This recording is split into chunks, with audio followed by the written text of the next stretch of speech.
Hello everyone, आज हम लोग टूल 2 के साथ आए हुए हैं।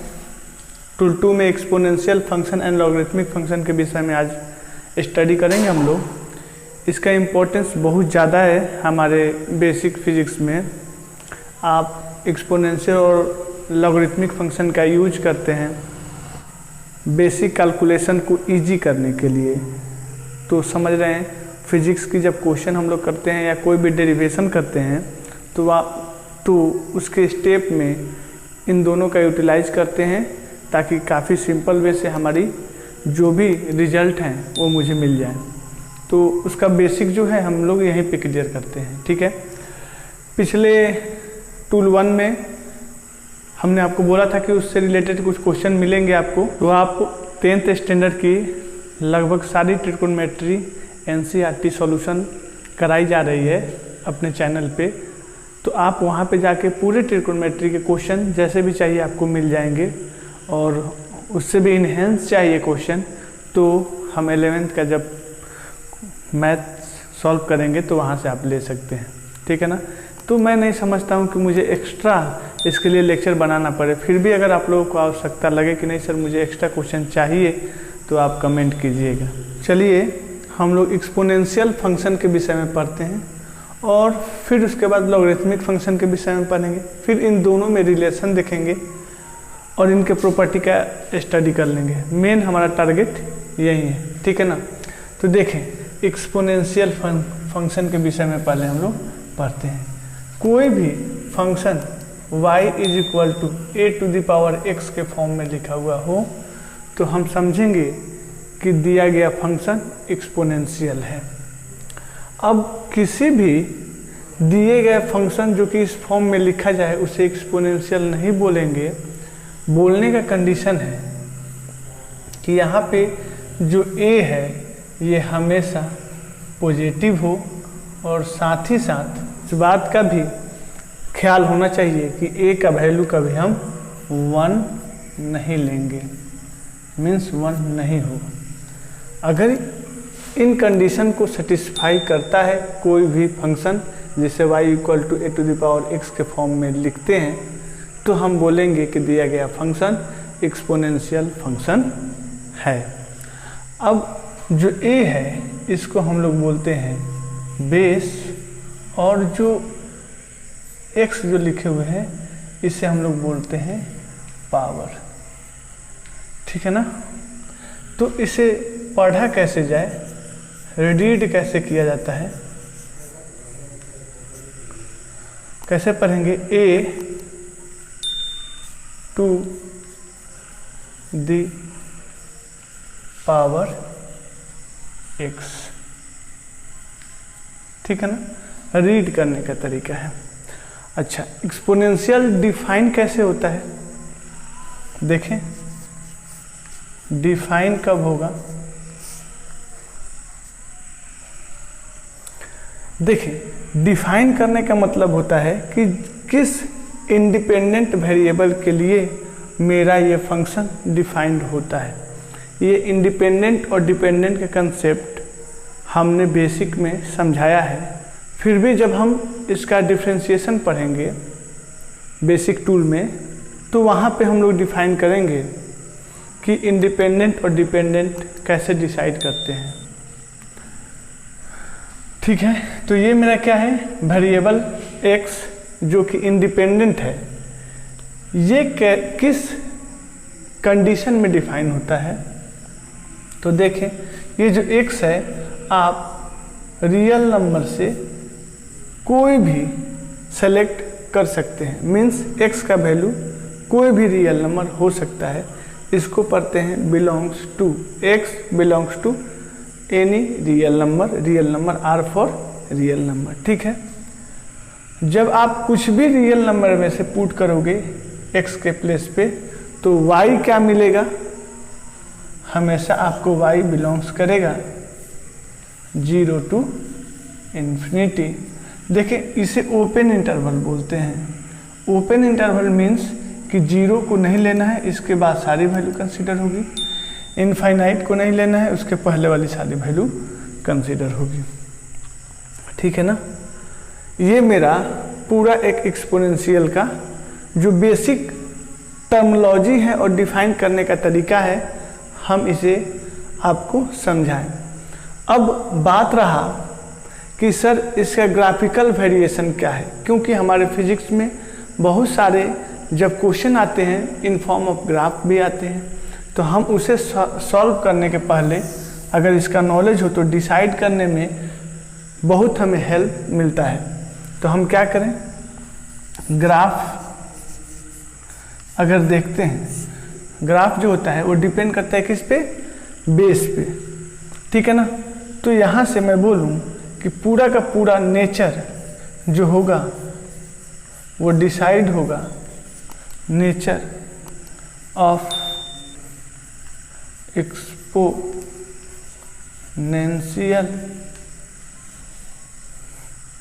कर्व डिपेंड ऑन बेस, ठीक है ना, बेस पे डिपेंड करता है। देखिए अगर बेस क्या है मेरा, a ग्रेटर देन 1 होता है और बेस मेरा 0 और 1 के बीच में होता है। सर आपको ये कैसे पता लगा? देखिए मैंने बेस के विषय में बताया है कि ये कंडीशन अगर सेटिस्फाई होगा तभी इसको एक्सपोनेंशियल बोलेंगे। तो अगर इसे आप रिप्रेजेंट करो रियल लाइन पे तो कैसे बोलोगे? कोई 0 पॉइंट होगा और कोई 1 पॉइंट होगा। बोल रहा है कि ए का सारा वैल्यू हम कंसीडर करेंगे जो 0 से बड़ा हो, 0 को छोड़ते हैं और इससे बड़ा सारा वैल्यू लेंगे। ये मैथ्स में ये मैथमेटिकल टर्म है बोलने का कि मुझे 0 नहीं लेना है, तो उसको ओपन से दिखाते हैं और क्या करते हैं, एक होल बना देते हैं और उसके आगे की सारी वैल्यू को कंसीडर करना है। तो टोटल हमने डार्क लाइन से शो किया है, लेकिन उसमें 1 नहीं चाहिए, तो 1 के सामने जो पॉइंट है इस पर क्रॉस लगा दो, हमें 1 नहीं चाहिए। तो आप देखोगे 2 इंटरवल 0 से 1 और 1 से बड़ा मिल रहा है। तो हमने वही कंडीशन लिया कि अगर ए क्या हो, 1 से बड़ा हो, मीन्स इधर का वैल्यू, और ए का वैल्यू 0 और 1 के बीच में हो, तब का क्या कंडीशन हो, ठीक है ना। नेचर है, आप इसे नेचर को रखें, आता कैसे है इसे पूरे मैथ में एक्सप्लेन किया जाता है, लेकिन वहाँ भी हमें रिजल्ट से ही मतलब होता है। अगर आपको डिटेल जानना है तो मैथ से जान सकते हैं, हमें फिजिक्स में उतना काम नहीं है, तो अपना काम हम लोग निकाल रहे हैं, जितनी काम है उतना हम आपको समझा रहे हैं। अगर 1 से बड़ा होता है तो इसका आप जब जाओगे ग्राफ प्लॉट करने तो वेरिएशन कुछ इस टाइप से मिलेगा आपको, ठीक है ना। ये जो पॉइंट होता है होगा y एक्सिस पे, तो x का वैल्यू 0 होगा और y कोऑर्डिनेट कितना होता है, 1 होता है, ठीक है ना। अगर a का वैल्यू 0 और 1 के बीच में होता है तो इसका वेरिएशन कुछ इस टाइप से होता है कर्व का, और फिर क्रॉसिंग पॉइंट क्या है, वहीं 0 और 1।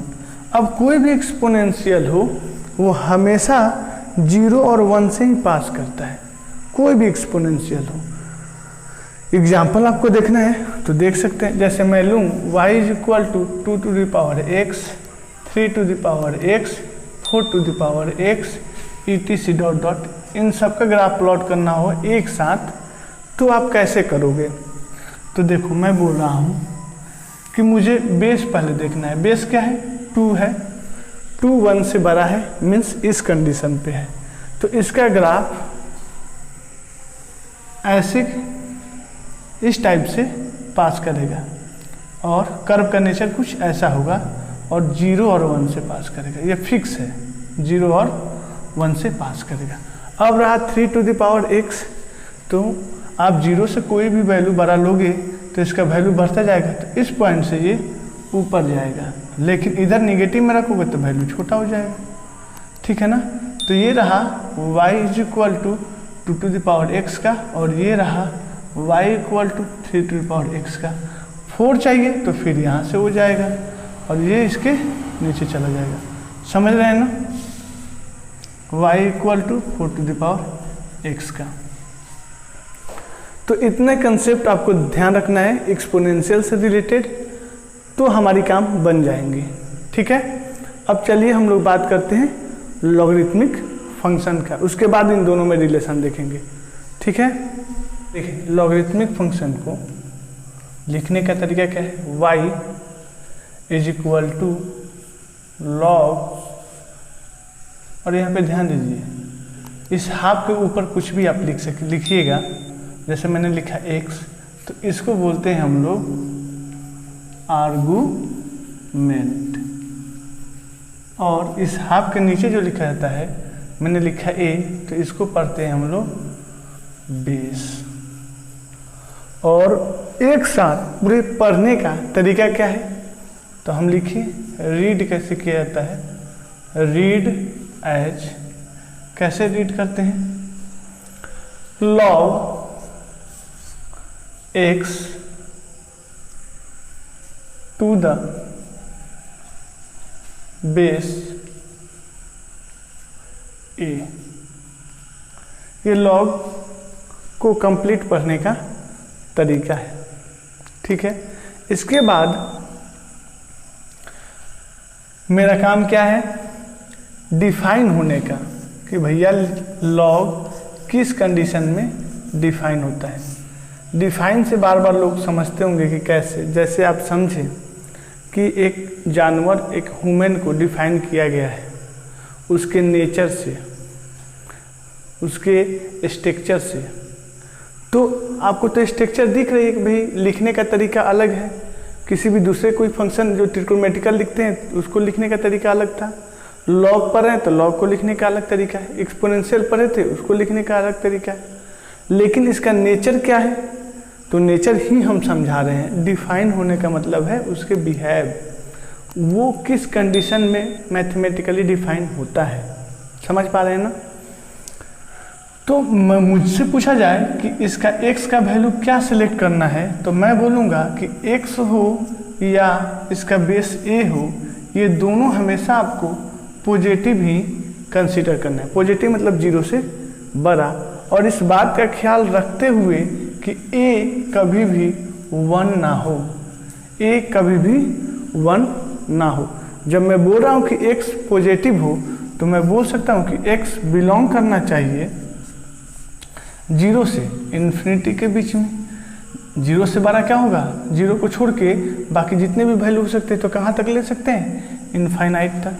अगर आप ऐसा करोगे कि x का वैल्यू 0 से इन्फिनिटी के बीच में कोई भी कंसीडर करोगे और यहाँ पे पुट करोगे, तो y का वैल्यू क्या आएगा, y का वैल्यू क्या मिलेगा। तो हमेशा आप देखोगे कि y का वैल्यू बिलोंग करता है किसी भी रियल नंबर से।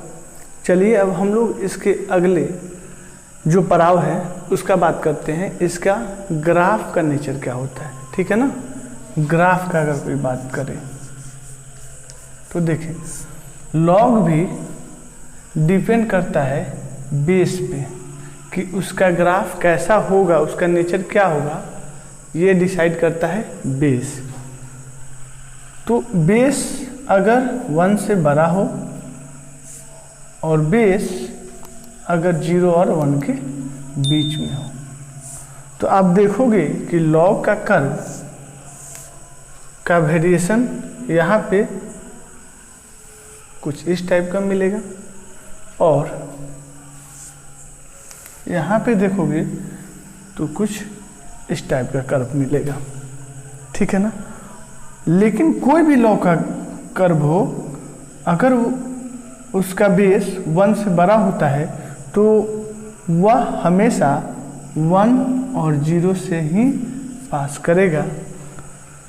यहाँ भी अगर 0 और 1 से होगा तो भी वो हमेशा 1 और 0 से ही पास करेगा, जैसे एक्सपोनेंशियल में 0 और 1 से पास कर रहा था। ठीक है, यहाँ पे कोई आपको प्रॉब्लम नहीं। तो हम लोग ग्राफिकल नेचर के विषय में भी स्टडी कर लिए। हमें इतना ही आवश्यकता है, बस आप इतना पकड़े हुए हो तो 1% आपको कभी फिजिक्स में प्रॉब्लम आएगी ही नहीं। ये मेरा वादा है आपसे। अब इस लॉग को हम लोग बोलते हैं inverse of exponential function. Logarithmic function देखें, note, logarithmic function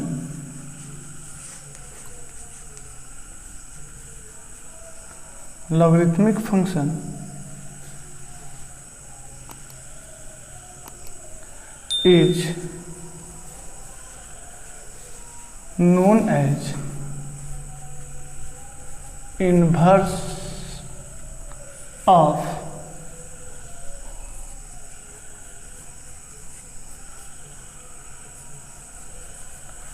exponential function. ऐसा क्यों बोलते हैं, ऐसा क्यों बोलते हैं? देखिए,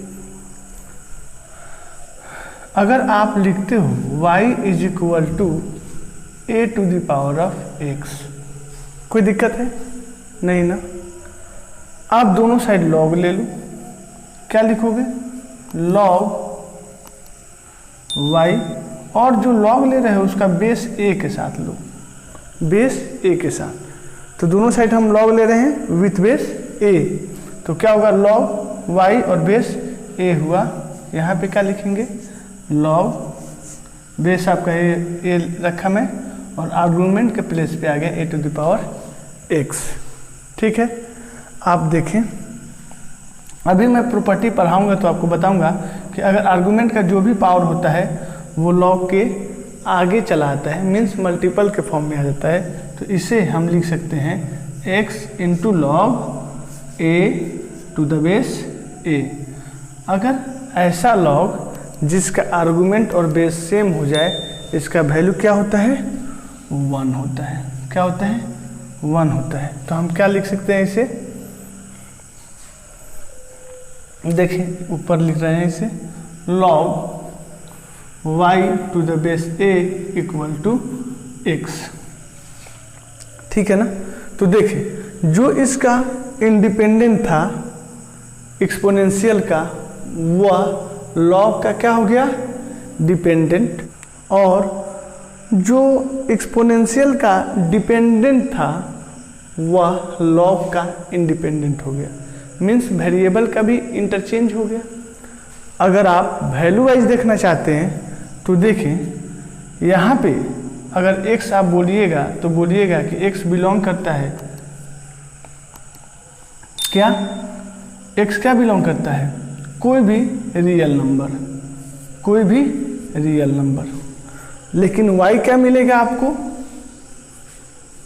तो 0 से इनफाइनाइट, 0 से इनफाइनाइट। देख पा रहे हैं, ये डिफाइन होने का कंडीशन था इसका।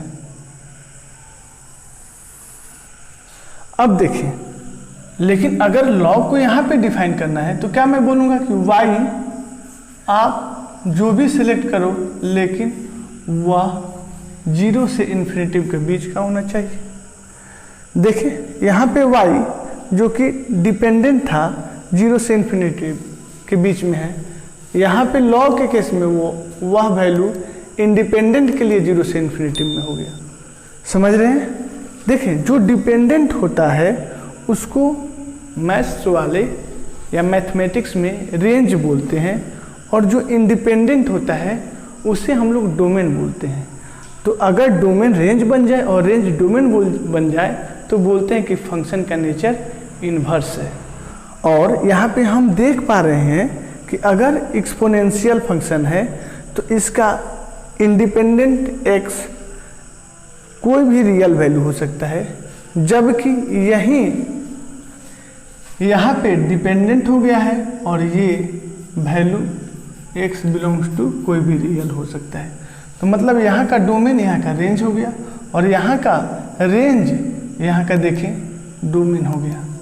समझ पा रहे हैं? अर्थात लॉगरिथमिक जो फंक्शन होती है इस एक्सपोनेंशियल फंक्शन का इन्वर्स नेचर रखता है। ठीक है, तो यहाँ से हम सीखे क्या, रिजल्ट क्या आया, अब उसके विषय में थोड़ी बात करते हैं।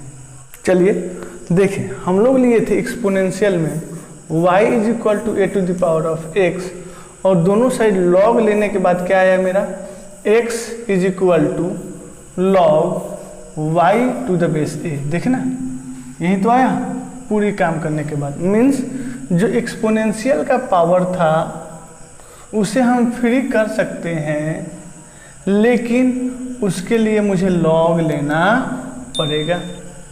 या जो एक्सपोनेंशियल का डिपेंडेंट था उसे हम लॉग में ले जा सकते हैं, लेकिन जो एक्सपोनेंशियल का बेस है वही लॉग का बेस लेना पड़ेगा। समझ पा रहे हैं कंडीशन? अगर नहीं समझ पाए तो दोबारा वीडियो सुने और फिर मेरी बातों को समझे। जैसे यहाँ पे देखिए, अगर कोई बोलता है कि अगर x is equal to log Y to the base a है तो y मुझे चाहिए, y को फ्री करो, तो मैं y यहाँ रखूँगा और a जो भी है इसका पावर लिख दूंगा। तो ये कैसे चला जाएगा, a to the power x। देख रहे हैं ना, वहीं आ गया। समझ रहे हैं आप मैं जो समझाने की कोशिश कर रहा हूँ? मीन्स लॉग को एक्सपोनेंशियल में और एक्सपोनेंशियल को लॉग में बदल सकते हैं, तो इसे बोलते हैं बोथ इम्प्लाइज। अगर एक साइड जाता है तो डेट इम्प्लाइज, अगर दोनों साइड जाता है तो बोथ इम्प्लाइज का सिंबल देते हैं। ठीक है, तो इसको भी हम लोग प्रॉपर्टी में कंसीडर करेंगे। तो इसको बोलते हैं, क्या बोलते हैं हम लोग, relation between log and exponential function. ये हमारी क्या है, relation between log and exponential function है। ठीक है, अच्छा, जब आप लोग बुक्स खोलते हो, कोई भी इंडियन बुक्स जनरली या कोई फॉरेनर बुक में, तो वहाँ पे आप लॉग के विषय में देखते हो, वहाँ पे एक वर्ड यूज करता है कॉमन लॉग या नेचुरल लॉग, और हम कंफ्यूज कर जाते हैं कि ये होता क्या है। देखें, कॉमन लॉग और नेचुरल लॉग का कंसेप्ट यहाँ हम क्लियर कर रहे हैं, ध्यान से आपको सुनना है। देखिए, कोई भी लॉग है तो उसे कॉमन लॉग तब बोलेंगे और नेचुरल लॉग तब बोलेंगे जब वह एक पार्टिकुलर कंडीशन को सेटिस्फाई करे। जैसे आप लॉग लिख रहे हो और इस लॉग का बेस अगर आप 10 रखें, आर्गुमेंट कुछ भी हो, इससे कोई मतलब नहीं, मैं x ले लिया। वैसे ही अगर आप लॉग ले रहे हो और इसका बेस e ले लिए, e क्या है, इसको यूलर नंबर बोलते हैं, इसके विषय में भी हम अभी डिटेल करेंगे। अभी आप समझे, e फॉर यूलर नंबर, और बेस इसका e है, किसका, लॉग का, और आर्गुमेंट कुछ भी ले लो x। तो अगर आप कोई भी लॉग बेस 10 के साथ लिखते हो तो इसको ही हम लोग बोलते हैं कॉमन लॉग। कॉमन लॉग बोलेंगे क्या है, ये कॉमन लॉग है। कॉमन लॉग का मतलब होता है कि बेस 10 आप कंसीडर किए हैं। अगर बेस ई लेते हैं तो इसी को बोलते हैं हम लोग नेचुरल लॉग। और नेचुरल लॉग को शॉर्ट में लिखने का तरीका होता है क्या, एल एन और जो भी आर्गुमेंट है उसे लिख दो। अब बोलोगे सर बेस क्या हुआ, जब हम बोल ही रहे हैं इससे शॉर्ट में लिखने का तरीका है, तो इसका मतलब जहां भी एल एन आपको मिल जाए समझ लेना कि उसका बेस ई है, जो कि हमें शो नहीं किया जा रहा है। ठीक है, तो लॉग क्या हुआ, इसके अलावा कोई भी लॉग होगा तो मैंने लॉग पढ़ने का तरीका बता रखा है। यहाँ जैसे लॉग लिया, आर्गुमेंट हो गया 5 और बेस हो जाए 3, तो क्या पढ़ेंगे, log 5 टू द बेस 3। उसका कोई नाम नहीं है, जनरल बोल देंगे कि एक लॉग है जिसका आर्गुमेंट 3 और बेस जो भी है समथिंग है, 5, 4, 3, 8, 9, 10 बोल देंगे। लेकिन पार्टिकुलर नाम कॉमन लॉग या नेचुरल लॉग तब देंगे जब उसका बेस 10 या ई हो। ठीक है, क्लियर है। अब हमें फिजिक्स में आवश्यकता क्या पड़ता है, या आप जब आगे जाओगे किसी भी हायर स्टडी में, तो वहाँ पे आपको इन दोनों में किसी एक में कन्वर्जन करना पड़ता है। कभी ये दिया हुआ होगा तो ई के बेस में जाना पड़ेगा, और ई का बेस दिया हुआ होगा तो 10 के बेस में जाना होगा। तो इस काम को हम लोग कैसे करते हैं, इसको एक बार समझते हैं। ठीक है ना, चलिए अब हम लोग देखते हैं कॉमन लॉग और एक्सपोनेंशियल लॉग में क्या रिलेशन है। रिलेशन बिटवीन कॉमन लॉग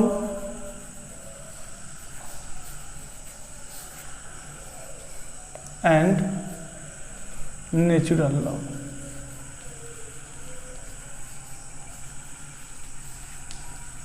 देख रिलेशन मैं यहां पे डायरेक्ट लिख रहा हूं, log x to the base e है, हमें e मतलब नेचुरल लॉग है, अगर हमें जाना होगा कॉमन लॉग में तो एक फैक्टर से आपको मल्टीप्लाई करना पड़ेगा, जिसे 2.303 नंबर देते हैं। इस फैक्टर को बाई हर्ट आपको याद होना चाहिए, और ये किस में कन्वर्ट हो जाएगा, log x to the base 10 में, e से किस में चला जाएगा, 10 में। बहुत सारे बच्चे सोच रहे होंगे कि सर ने डायरेक्ट लिख दिया, तो अभी मैं बता रहा हूं इसका प्रूफ कि ऐसे क्यों लिखा मैं। देखिए लॉग का प्रॉपर्टी मैं बताऊंगा, वहां पे एक्सप्लेन करूंगा एक प्रॉपर्टी, क्या log a to the base b हो तो हम इसे लिख सकते हैं लॉग a, और बेस आप फ्री हो, जो मन करे आप रखो, इस बात का ख्याल रखते हुए कि वह बेस पॉजिटिव हो और 1 के अलावा कुछ भी हो, ठीक है ना। तो मैं इसे मान रहा हूं m अपॉन लॉग, अब जो बेस है यहाँ पे आर्गुमेंट में आ जाएगा, और जो यहाँ पे बेस कंसीडर किए हो वही बेस यहाँ पे कंसीडर करना होगा, तो आपका काम बन जाएगा। एक ऐसा लॉग जिसका बेस को आर्गुमेंट में बदलना हो तो हम बदल सकते हैं, लेकिन उसके लिए हमें कोई अलग से बेस को कंसीडर करना पड़ेगा, ठीक है। तो देखिए log a to the base b को हम इस फॉर्म में लिख सकते हैं। तो अगर मुझे यहाँ बोला जाए कि log x to the base e है, तो मुझे पता है कि लॉग 10 में जाना है, तो मैं क्या कंसीडर कर सकता हूँ, लॉग x लिखा और बेस मुझे अपने से चूज करना है, तो मुझे 10 में जाना है तो मैं 10 चूज कर लिया। और जो आपने एक बार बेस चूज किए हो वही नीचे वाले को के लिए भी, मतलब जो हमारा बेस ई है इसको अगर आर्गुमेंट बनाना है तो भी बेस सेम ही रखना पड़ेगा। मैंने रखा, आप कैलकुलेटर से या अपने मोबाइल के हेल्प से इसका वैल्यू पता करो, log e to the base 10, तो आप पाओगे कि इसका वैल्यू होता है 0.4342, ठीक है ना, 4342, ठीक है। तो मैं क्या लिखूं, 1/0.4342 into log x to the base 10 आया।